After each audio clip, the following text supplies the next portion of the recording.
Halo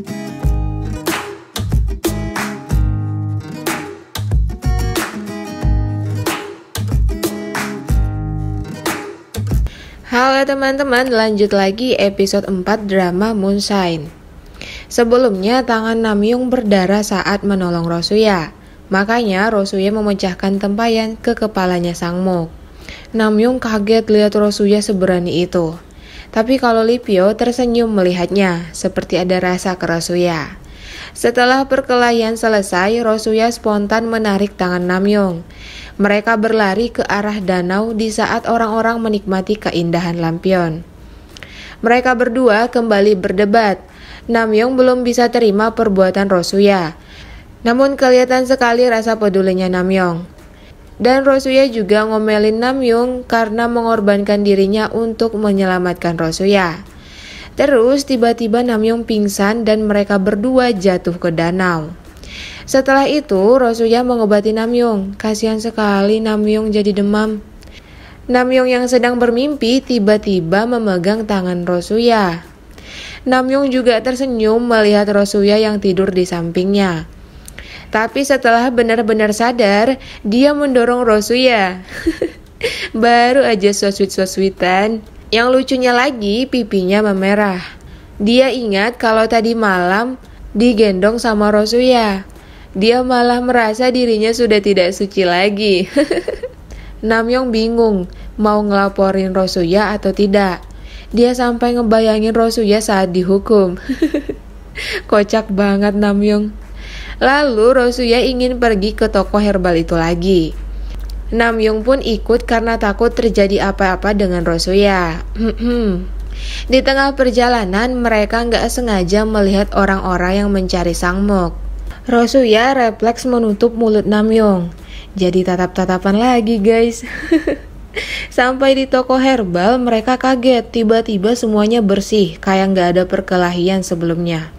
Di samping itu anak buah Sangmook yang hampir mati melapor ke pedagang SIM. Rupanya pedagang SIM ini punya bos besar lagi. Kirain dia bos besarnya. Pedagang SIM ini terlihat sedang melapor ke bosnya. Kira-kira siapa ya bosnya? Apa jangan-jangan orang yang ada di kerajaan juga? Esoknya pedagang SIM mencari mayat Sangmook yang diduga tewas. Ternyata semuanya udah diberesin sama pengawal Lee Pyo. Pantesan toko herbalnya jadi bersih tanpa ada jejak. Terus Lee Pyo juga kasih uang tutup mulut untuk pelayannya. Lee Pyo terbayang muka Rosuya. Kepala penasihat melaporkan kelakuan Lee Pyo yang diam-diam suka melompat dinding istana untuk minum-minum. Wah, ini buat malu raja.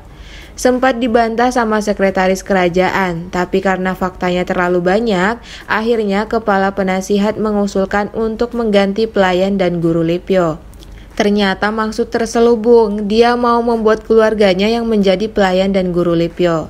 Saking malunya, raja menemui Lee Pyo dan menamparnya. Wah, sepertinya Lee Pyo nggak bisa bolos pelajaran lagi kalau udah ganti pelayan. Yang akan jadi pelayannya itu adalah cucu penasihat, yaitu Cho Jisoo. Dan dia juga dijodohkan sama Aijin. Gayanya songong gitu guys. Aijin nggak suka sama Cho Jisoo. Terus Aijin malah nyuri kipas yang dia sombongkan ini. Sekretaris kerajaan menyuruh pelayannya untuk mengikuti gerak-gerik Cho Jisoo. Di samping itu, Namyoon yang sedang patroli bertemu dengan Jisoo. Dalam keadaan mabuk, dia menghina Namyoon. Katanya Namyoon itu kampungan. Akhirnya dia ditangkap sama Namyoon karena menyerang anak buahnya Namyoon. Rasain tuh, sombong banget gayanya mentang-mentang cucu penasihat. Chungai menginterogasi Himin yang mengintip ke arah rumah Rosuya. Mereka juga akan jadi pasangan di drama ini guys. Pasti kocak banget deh. Rupanya Sangmook belum tewas. Dia disembunyikan Himin di sebuah tempat. Wah, malapetaka ini. Apalagi sekarang pedagang SIM lagi gencar-gencarnya nyari di mana Sangmook. Sementara itu penasihat datang subuh-subuh nemuin sekretaris. Dia memohon agar cucunya dikeluarkan. Apa mungkin sekretaris yang menjebak cucunya ya? Kalau benar berarti sekretaris ini antara mau ngelindungin Lee Pyo atau memang punya dendam sama para penasihat. Terus kepala inspektur sekarang udah mendukung dan memuji keberanian Namyong yang menangkap cucu penasihat. Kepala inspekturnya nggak tahu malu. Aejin juga senang karena pernikahannya otomatis gagal. Dia sukanya sama Lee Pyo guys. Terus Rosuya dan Himin masih mengawasi Sangmok. Terus mereka juga menghajar Sangmok yang tiba-tiba mau kabur. Rosuya dilawan. Di samping itu, Haisu atau kakak Rosuya disuruh temannya mencuri sertifikat kelulusan Namyong. Waduh, dengan polosnya dia mau-mau aja. Dia hampir ketahuan sama Lee Pyo yang datang ke rumahnya. Lee Pyo mau menemui Namyong, tapi ketemunya sama Rosuya dulu. Ini nih adegan yang buat senyum-senyum sendiri. Sampai sekarang Rosuya itu belum tahu Lee Pyo putra mahkota. Dia khawatir Lee Pyo dilaporkan sama Namyong. Lee Pyo-nya jadi baper dikhawatirkan sama Rosuya. Akhirnya mereka tatap-tatapan. Lee Pyo mulai ada rasa guys. Para penasihat bingung karena sekarang Namyong sangat berani. Mereka berencana akan menghancurkan Namyong. Sementara itu, Namyong menolak permintaan sekretaris. Benar-benar tegas dan kuat pendirian ya Namyong. Sampai di rumah, Namyong gak sengaja melihat Rosuya dan Lee Pyo pegangan tangan. Cemburu buta deh Namyong. Dia langsung mengajak Lee Pyo bicara berdua. Namyong membahas kejadian di malam itu. Dia khawatir akan terjadi sesuatu dengan Rosuya, karena yang jadi sasarannya adalah posisi Rosuya. Tapi mereka malah debat tentang larangan minum itu lagi. Menurut Namyong, semua larangan itu Raja buat untuk mengalihkan perhatian masyarakat tentang gosip Lee Pyo yang malas-malasan dan sering memberontak. Tapi Lee Pyo nggak percaya. Dia tetap menganggap ayahnya ini terlalu mengekang semua orang.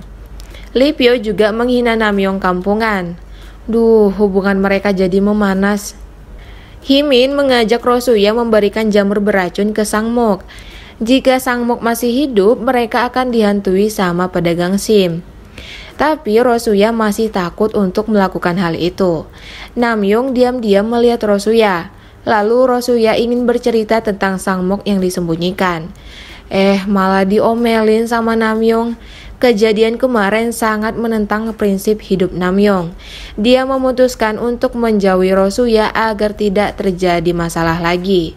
Hubungan mereka jadi renggang. Kasihan Rosuya yang tiba-tiba diomelin. Kemudian dia menuliskan surat petisi untuk raja, berisi tentang kesalahan-kesalahan yang dia lakukan. Dia hanya ingin dirinya dihukum karena sudah melanggar aturan yang dibuat raja. Tapi yang dia tulis ini berdampak besar untuk putra mahkota dan kepala inspektur. Namun Namyong sama sekali tidak menceritakan kejahatan yang dilakukan Rosuya. Dia masih tetap melindungi Rosuya ya. Situasi di kerajaan langsung heboh. Lee Pyo emosi lihat petisi Namyong. Terus raja juga marah besar. Namyong dinilai mempermalukan putra mahkota. Namun kegigihan dan keberanian Namyong dinilai bagus untuk jadi guru Lee Pyo oleh sekretaris kerajaan. Usulan itu pun diterima raja. Wah, bukannya dibunuh atau dihukum berat, Namyong malah dapat posisi jadi gurunya Lee Pyo. Jajaran penasihat makin kepanasan lihat Namyong. Di luar, Lee Pyo sudah membuka bajunya dan memohon kepada raja. Tampaknya ini membuat Lee Pyo makin membenci Namyong. Malamnya, Namyong mengkhawatirkan Rosuya yang ingin pergi sendiri. Terus Rosuya mulai kesal, karena sebelumnya kan Namyong udah bilang gak mau berhubungan lagi dengan Rosuya. Pelin-pelan jadinya Namyong. Kemudian Rosuya sengaja memberitahu Sangmok kalau bubur itu ada racunnya. Terus Rosuya mengajak Sangmok untuk membuat sebuah perjanjian. Tapi tetap aja Sangmok gak bisa dipercaya.